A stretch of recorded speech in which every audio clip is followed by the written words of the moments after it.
3 ವರ್ಷ H1B ವೀಸಾಗೆ ban. ಏನಿದು ಹೊಸ ಬಿಲ್? ಹೆಸರೇನು? ವೀಕ್ಷಕರೇ, ವಲಸಿಗರ ವಿಚಾರವಾಗಿ ಅಮೆರಿಕದಲ್ಲಿ ದಿನಕ್ಕೊಂದು ಚರ್ಚೆ ನಡೆಯುತ್ತಲೇ ಇರುತ್ತೆ. ಈಗಾಗಲೇ H1B ವೀಸಾಗೆ $1 ಲಕ್ಷ ಶುಲ್ಕವನ್ನು ಟ್ರಂಪ್ ವಿಧಿಸಿರೋದು ನಿಮಗೆ ಗೊತ್ತೇ ಇದೆ. ಈಗ ಮತ್ತೊಂದು ಶಾಕಿಂಗ್ ಸುದ್ದಿ ಏನಂದರೆ H1B ವೀಸಾವನ್ನೇ ಬ್ಯಾನ್ ಮಾಡೋದು. ಒಬ್ಬರು 3 ವರ್ಷ ಬ್ಯಾನ್ ಮಾಡಿ ಅಂದರೆ ಮತ್ತೊಬ್ಬರು ಪರ್ಮನೆಂಟ್ ಆಗಿ ಬ್ಯಾನ್ ಮಾಡಿ ಅಂತ ಕೂತಿದ್ದಾರೆ. ಇದರಿಂದ ಭಾರತೀಯರ ಅಮೆರಿಕ ಕನಸು ನುಚ್ಚು ನೂರಾಗೋದು ಖಂಡಿತ. ರಿಪಬ್ಲಿಕನ್ ಪಕ್ಷದ ನಾಯಕರು ಸೇರಿಕೊಂಡು ತಂದಿರೋ ಈ ಹೊಸ ಬಿಲ್ ಪಾಸ್ ಆದರೆ ಮುಂದಿನ 3 ವರ್ಷಗಳ ಕಾಲ ಅಮೆರಿಕಕ್ಕೆ ಹೊಸದಾಗಿ ಯಾರು ಕೂಡ H1B ವೀಸಾ ಮೇಲೆ ಕಾಲಿಡುವಂತೆಯೇ ಇಲ್ಲ. ಅಷ್ಟೇ ಅಲ್ಲ, 3 ವರ್ಷಗಳ ಬ್ಯಾನ್ ಮುಗಿದ ಮೇಲೂ ಈ ವೀಸಾ ಪಡೆಯಲು ಎಂಥ ಕಠಿಣ ನಿಯಮಗಳನ್ನು ತರಲಾಗ್ತಿದೆ ಅಂದರೆ ಸಾಮಾನ್ಯ ಉದ್ಯೋಗಿಗಳು ಅಮೆರಿಕದ ಕನಸನ್ನು ಕೈ ಬಿಡಬೇಕಾದ ಪರಿಸ್ಥಿತಿ ಬರ್ಬೋದು. ಆ ರೀತಿ ಇವೆ ರೂಲ್ಸ್. ಹಾಗಾದರೆ ಏನಿದು ಹೊಸ ಬಿಲ್? ಈ ಬಿಲ್ನ ಹೆಸರೇನು? 3 ವರ್ಷಗಳ ಬ್ಯಾನ್ ಏಕೆ? ಲಾಟರಿ ಸಿಸ್ಟಮ್ ರದ್ದಾಗತ್ತಾ? ಮಿನಿಮಮ್ ಸಂಬಳದ ಟಾರ್ಗೆಟ್ ಏನು? ಭಾರತೀಯರ ಮೇಲೆ ಈ ಬಿಲ್ ಏನೇನು ಪರಿಣಾಮ ಬೀರಲಿದೆ ಎಂಬುದನ್ನು ಈ ವಿಡಿಯೋದಲ್ಲಿ ಡೀಟೇಲ್ ಆಗಿ ನೋಡೋಣ ಬನ್ನಿ.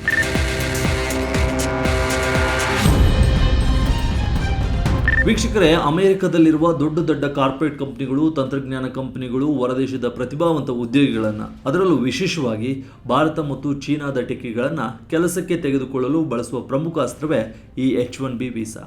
ಆದರೆ ಈಗ ಈ ವೀಸಾ ವ್ಯವಸ್ಥೆ ಸಂಪೂರ್ಣವಾಗಿ ಹದಗೆಟ್ಟಿದೆ. ಇದರಿಂದ ಅಮೆರಿಕನರಿಗೆ ಜಾಬ್ಗಳು ಸಿಗ್ತಿಲ್ಲ ಅನ್ನೋದು ಅಲ್ಲಿನ ರಿಪಬ್ಲಿಕನ್ ನಾಯಕರ ವಾದ.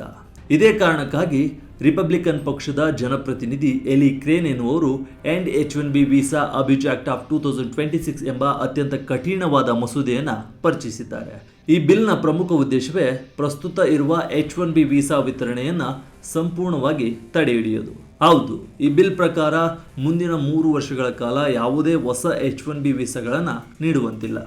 3 ವರ್ಷಗಳ ಕಾಲ ಈ ವೀಸಾ ವಿತರಣೆಯನ್ನು ಫ್ರೀಸ್ ಮಾಡಿ ಆ ನಂತರ ಹೊಸದಾಗಿ ಅತ್ಯಂತ ಕಠಿಣ ನಿಯಮಗಳೊಂದಿಗೆ ಈ ಪ್ರೋಗ್ರಾಮನ್ನು ಮರುಪ್ರಾರಂಭಿಸಬೇಕು ಅನ್ನೋದು ಈ ಬಿಲ್ನ ಉದ್ದೇಶವಾಗಿದೆ. ಲಾಟರಿ ಸಿಸ್ಟಮ್ ರದ್ದು, ಕನಿಷ್ಠ ಸಂಬಳ 1.6 ಕೋಟಿ. ಬಿಲ್ನಲ್ಲಿರುವ ನ್ಯೂ ರೂಲ್ಸ್ ಕೇಳಿದರೆ ಬೆಚ್ಚಿ ಬೀಳ್ತೀರಾ. ಈಗಿರುವ ನಿಯಮದ ಪ್ರಕಾರ ಅಮೆರಿಕ ಪ್ರತಿ ವರ್ಷ 65,000 ಜನರಿಗೆ H1B ವೀಸಾ ಕೊಡ್ತಿದೆ.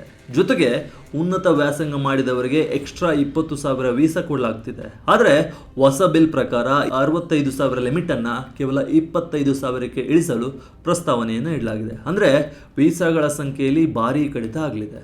ಇನ್ನು ಉನ್ನತ ವ್ಯಾಸಂಗ ಮಾಡಿದವರಿಗೆ ನೀಡುತ್ತಿದ್ದ 20,000 ಎಕ್ಸ್ಟ್ರಾ ವೀಸಾಗಳನ್ನು ಸಂಪೂರ್ಣವಾಗಿ ರದ್ದು ಮಾಡಲಾಗ್ತಿದೆ. ಇಲ್ಲಿ ಇನ್ನೊಂದು ಬಿಗ್ ಶಾಕ್ ಏನಂದರೆ ಇದುವರೆಗೂ ವೀಸಾ ಕೊಡಲು ಇದ್ದ ಲಾಟರಿ ಸಿಸ್ಟಮನ್ನೇ ಕಿತ್ತು ಹಾಕಿ ವೇಜ್ ಬೇಸ್ಡ್ ಅಂದರೆ ಯಾರು ಹೆಚ್ಚು ಸಂಬಳ ಪಡಿತಾರೋ ಅವರಿಗೆ ಮಾತ್ರ ವೀಸಾವನ್ನು ನೀಡಲು ಸಿಸ್ಟಮ್ ತರಲು ಪ್ಲಾನ್ ಮಾಡಲಾಗಿದೆ. ಇದಕ್ಕೆ H1B ವೀಸಾ ಪಡೆಯೋರ ಕನಿಷ್ಠ ವಾರ್ಷಿಕ ವೇತನವನ್ನು ಬರೋಬ್ಬರಿ $2 ಲಕ್ಷ ಅಂದರೆ ಭಾರತೀಯ ರೂಪಾಯಿ ಲೆಕ್ಕದಲ್ಲಿ ಸುಮಾರು 1.6 ಕೋಟಿ ರೂಪಾಯಿಗೆ ನಿಗದಿಪಡಿಸಲಾಗಿದೆ. ವೀಕ್ಷಕರೇ, ನೀವೇ ಯೋಚನೆ ಮಾಡಿ, ನೀವೇ ಥಿಂಕ್ ಮಾಡಿ, ಇಷ್ಟು ದೊಡ್ಡ ಮೊತ್ತದ ಸಂಬಳವನ್ನು ಕೊಟ್ಟು ಹೊರದೇಶದಿಂದ ಉದ್ಯೋಗಿಗಳನ್ನು ಕರೆಸಿಕೊಳ್ಳಲು ಅಮೆರಿಕದ ಕಂಪನಿಗಳು 100 ಬಾರಿ ಯೋಚನೆ ಮಾಡುವಂಗಾಗುತ್ತೆ. ಫ್ಯಾಮಿಲಿಗೆ ನೋ ಎಂಟ್ರಿ, ಗ್ರೀನ್ ಕಾರ್ಡ್ ಸಿಗಲ್ಲ. ಥರ್ಡ್ ಪಾರ್ಟಿ ಏಜೆನ್ಸಿಗಳಿಗೆ ಬಿಗ್ ಬ್ರೇಕ್. ಕೇವಲ ಸಂಬಳ ಮತ್ತು ವೀಸಾ ಕಡಿತ ಮಾತ್ರವಲ್ಲ, ಈ ಬಿಲ್ನಲ್ಲಿ ಇನ್ನೂ ಹಲವು ಮಾರಕ ನಿಯಮಗಳಿವೆ. ಇದುವರೆಗೂ H1B ವೀಸಾ ಪಡೆದವರು ತಮ್ಮ ಪತ್ನಿ, ಮಕ್ಕಳು ಅಥವಾ ಡಿಪೆಂಡೆಂಟ್ಗಳನ್ನು ಅಮೆರಿಕಕ್ಕೆ ಕರೆದುಕೊಂಡು ಹೋಗ್ಬೋದಿತ್ತು. ಆದರೆ ಹೊಸ ಬಿಲ್ ಪ್ರಕಾರ H1B ವೀಸಾದಾರರು ತಮ್ಮ ಕುಟುಂಬಸ್ಥರನ್ನು ಕರೆದೊಯ್ಯುವಂತಿಲ್ಲ. ಅಷ್ಟೇ ಅಲ್ಲ, H1B ವೀಸಾದಿಂದ ಗ್ರೀನ್ ಕಾರ್ಡ್ ಪಡೆಯುವ ಅವಕಾಶವನ್ನು ಕೂಡ ನಿರ್ಬಂಧಿಸಲು ಪ್ರಪೋಸಲ್ನ ಇಡಲಾಗಿದೆ. ಇದರ ಜೊತೆಗೆ ವಿದ್ಯಾರ್ಥಿಗಳಿಗೆ ನೀಡಲಾಗುವ ಆಪ್ಷನಲ್ ಪ್ರಾಕ್ಟಿಕಲ್ ಟ್ರೈನಿಂಗ್ ಪ್ರೋಗ್ರಾಮನ್ನು ಕೂಡ ಎಂಡ್ ಮಾಡಲು ಹೇಳಲಾಗಿದೆ. ಇನ್ನು ಮುಂದೆ H1B ವೀಸಾದಾರರು ಒಂದಕ್ಕಿಂತ ಹೆಚ್ಚು ಕೆಲಸಗಳನ್ನು ಮಾಡುವಂತಿಲ್ಲ. ಹಾಗೆಯೇ IT ಕಂಪನಿಗಳು ಥರ್ಡ್ ಪಾರ್ಟಿ ಸ್ಟಾಫಿಂಗ್ ಏಜೆನ್ಸಿಗಳ ಮೂಲಕ ಉದ್ಯೋಗಿಗಳನ್ನು ನೇಮಿಸಿಕೊಳ್ಳೋದನ್ನು ಕಡ್ಡಾಯವಾಗಿ ನಿಷೇಧಿಸಲಾಗಿದೆ.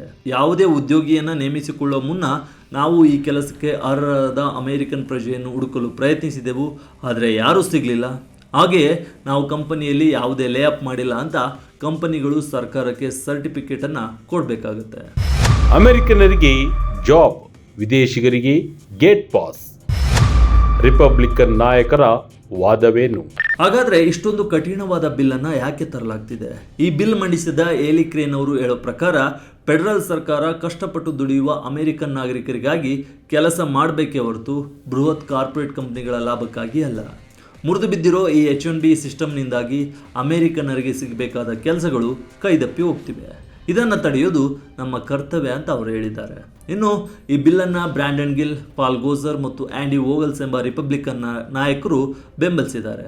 ಪಾಲ್ ಗೋಸರ್ ಅವರಂತೂ ಅಮೆರಿಕದ ಕಾರ್ಮಿಕರನ್ನ ಅಗ್ಗದ ವಿದೇಶಿ ಕಾರ್ಮಿಕರಿಂದ ರೀಪ್ಲೇಸ್ ಮಾಡಲು H-1B ಪ್ರೋಗ್ರಾಮ್ ಅನ್ನು ಹೈಜಾಕ್ ಮಾಡಲಾಗಿದೆ ಅಂತ ಡೈರೆಕ್ಟ್ ಆಗಿ ಆರೋಪ ಮಾಡಿದ್ದಾರೆ.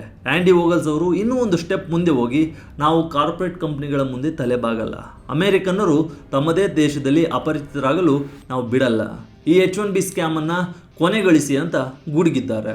ಇದೇ ವೇಳೆ ಫ್ಲೋರಿಡಾದ ರಿಪಬ್ಲಿಕನ್ ನಾಯಕ ಗ್ರೇಗ್ ಸ್ಕೂಬ್ ಅವರು ಎಕ್ಸೈಲ್ ಆಕ್ಟ್ ಎಂಬ ಮತ್ತೊಂದು ಬಿಲ್ ಅನ್ನು ಮಂಡಿಸಿದ್ದು H-1B ವೀಸಾ ಪ್ರೋಗ್ರಾಮ್ ಅನ್ನೇ ಕಂಪ್ಲೀಟ್ ಆಗಿ ಸಂಪೂರ್ಣವಾಗಿ ರದ್ದುಗೊಳಿಸಬೇಕಂತ ಒತ್ತಾಯಿಸಿದ್ದಾರೆ. ಭಾರತೀಯರ ಮೇಲೆ ಬೀಳುವ ಎಫೆಕ್ಟ್ ಏನು? H-1B ವೀಸಾಗೆ $1,00,000 ಶುಲ್ಕ. ವೀಕ್ಷಕರೇ, ಈ ಬಿಲ್ನಿಂದ ಅತಿ ಹೆಚ್ಚು ಪೆಟ್ಟು ಬೀಳೋದು ಯಾರಿಗಾದರೂ ಇದ್ರೆ ಅದು ಭಾರತೀಯರಿಗೆ. ಹೌದು, ಅಮೆರಿಕದಲ್ಲಿ ವಿಶೇಷ ಸ್ಕಿಲ್ಡ್ ಜಾಬ್ಸ್ಗಳಲ್ಲಿ, ಅದರಲ್ಲೂ ಟೆಕ್ನಾಲಜಿ ಮತ್ತು ಇಂಜಿನಿಯರಿಂಗ್ ಕ್ಷೇತ್ರಗಳಲ್ಲಿ ಭಾರತೀಯರದ್ದೇ ಪಾರುಪತ್ಯ.